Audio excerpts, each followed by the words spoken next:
حيدر حيدر عم الآخر حيدر حيدر حيدر صوب الخنصر حيدر حيدر حيدر.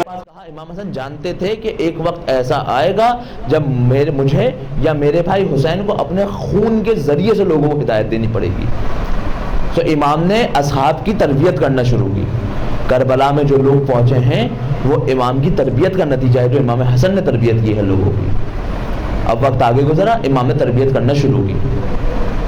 ایک سائنٹسٹ ہے فیثاغورس، اس کی ایک تھیوری ہے کہ انسان اگر کسی کام کو دہراتا رہے یا اس کے سامنے کوئی چیز ہوتی رہے تو وہ اس کا ادراک کھو دیتا ہے.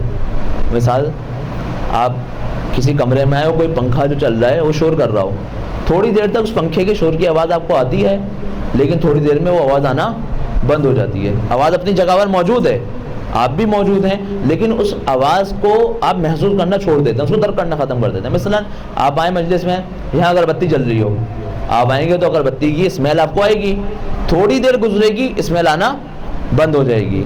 کہہ رہے کہ انسان اگر کسی کام کو دہراتا رہے تو تھوڑی دیر بعد، کچھ عرصے بعد اس کا ادراک کھو دیتا ہے.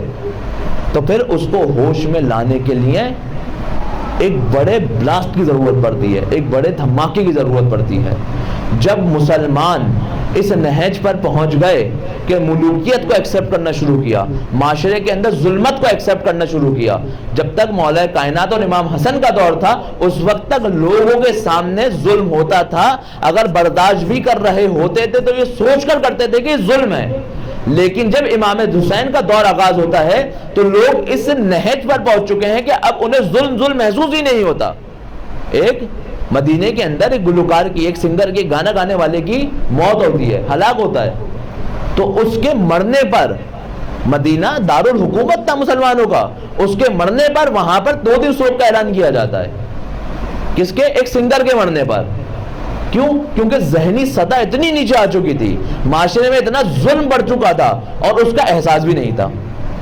اصل مشکل یہ ہے کہ معاشرے میں اس قدر ظلم بڑھ جائے لیکن انسان اس کا ادراک کھو دے، اس کو پتہ ہی نہ چلے کہ یہ کیوں ہو رہا ہے، یہ کیسے ہو رہا ہے.